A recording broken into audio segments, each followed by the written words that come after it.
Chapter 22, Revenge of the Cat Mummy. They crouched in the darkness, sandwiched between boxes, afraid to speak. Every sound echoed inside the crate. They could hear Albert 3D and his colleague walking into the exhibit. Then more footsteps and more footsteps. There must have been 4 or 5 people at least, all speaking at once. Are all the dead guys going, or just the Egyptians? What about these statues? The, what do you call them? Shoddy figures? Hey, careful. You don't want to break another finger. We lost one already. Soon the voices gave way to the sound of banging and praying and hammering. Tools failing on the floor. Workers swearing the exhibit was being packed up. Without consulting one another, Cass, Max, Ernest, and Yoji were all asking themselves the same question. Should they give themselves up now and face the wrath of Albert 3D, their parents, and possibly the police, or should they wait until it's quiet again and hope to escape unseen then? The first option was horrifying but sensible. The second was appealing but unrealistic. Nobody uttered a whisper. They would wait. Another minute passed. Max Ernst was the first to notice the hulking shadow looming behind them. He pointed, Cass slammed her hand down on her mouth. Max Ernst pointed again and more vehemently. His friends peered out into the darkness, only a little, but the light was coming through the cracks in the crate, but their eyes were adjusting. Had they judged the shape alone, they might have determined that the mysterious companion was a Spanish woman grieving silently under her laced mantilla, a wizard sitting asleep under her cloak, or a 2-year-old standing under the sheet dressed as a ghost. Cass instinctively reached around and gave to get her flashlight, but her backpack was stuck between 2 boxes. Before she could dislodge it, her phone started vibrating. Cass froze, but luckily she had thought to silence her phone before entering the museum. She looked at the screen and it was her mother calling.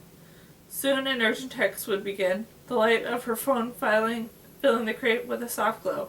Now they could see who was sitting behind them, a cat mummy. The layers of bubble wrap surrounding the cat mummy gave an increasing its size to the size of a dog, and it given shape of a pear. They could tell it was a cat, however, because the face of the cat was painted at the top of the line bandages, where its real face had been. The legs and paws were painted to show the cat sitting up tall. All in all, the cat mummy was a relieving sight, better than a dead cat than a live witness, but not very comforting one. Cass shuddered as she gaggled and her friends couldn't see. Yoji tapped his friends on their legs to get their attention, then smiling to himself he took his wafer sunglasses off his head and put them on the cat mummy. Cass and Max Ernst both shook their heads in alarm. What if they damaged another mummy? But then they smiled too. It was the first bit of comic relief they'd had in several hours. Make that days. Yoji pulled out his phone, then he typed and held up his screen for the others to see. Game. Ask the cat mummy. He gave Cass a nudge, her turn. She hesitated. It was hardly time for a game. But suddenly she was feeling punchy. How long will we be in here? Yoji typed an answer quickly as he could. Cat mummy says until Nile floods or dinner, whichever comes first. Cass rolled her eyes. Okay, cat mummy. What is the meaning of life? Yoji didn't miss a beat. Cat mummy says you will have no life if Albert 3D catches you here.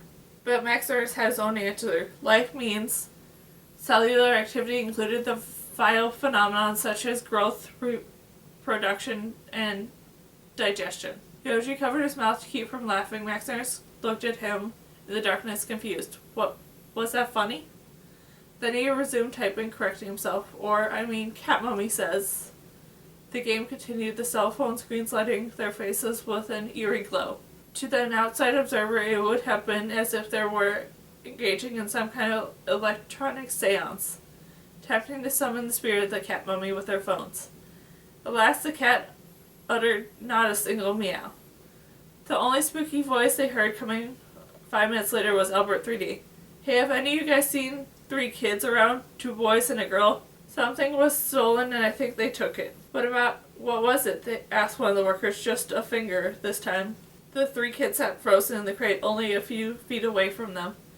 Just when they thought things couldn't get worse, there had been blamed for another one of Lord Pharaoh's crimes. Cass returned to her phone, fingers flying. LP couldn't have planned it better if he wanted to set us up. Maybe he did set us up, wrote Max Ernest. We should have known not to listen to Dr. L.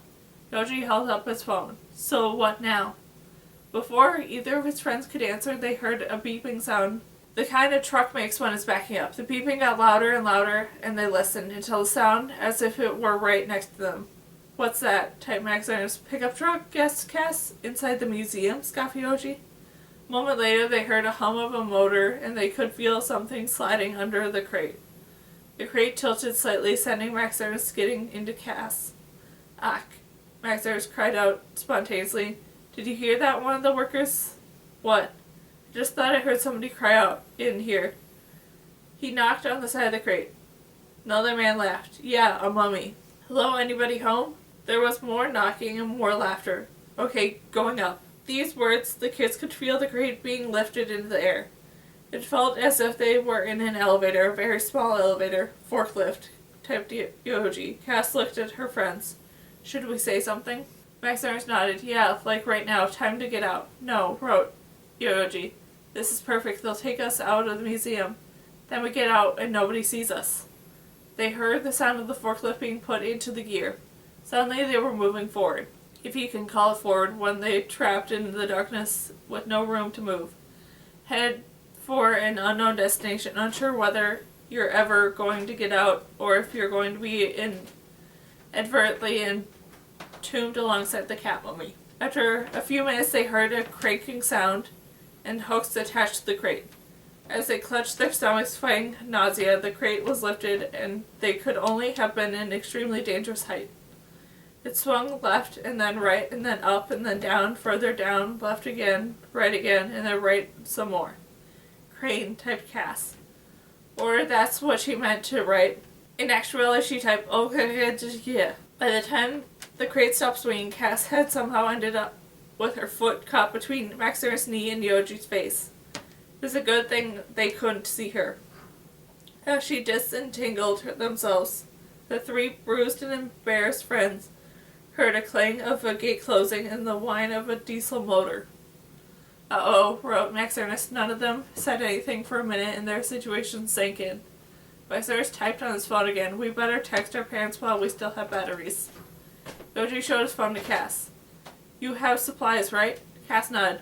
Water, trail mix, and backpack, and May has chocolate. Max Ernest paled in the darkness. He had just taken a chocolate bar out of his bag. How did she know? The chocolate is mine. Cass wrote back.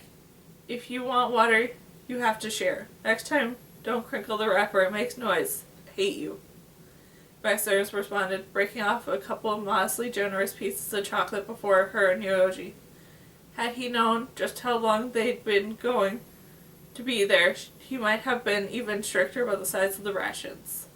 Then he settled back and started working on a new draft of his graduation speech.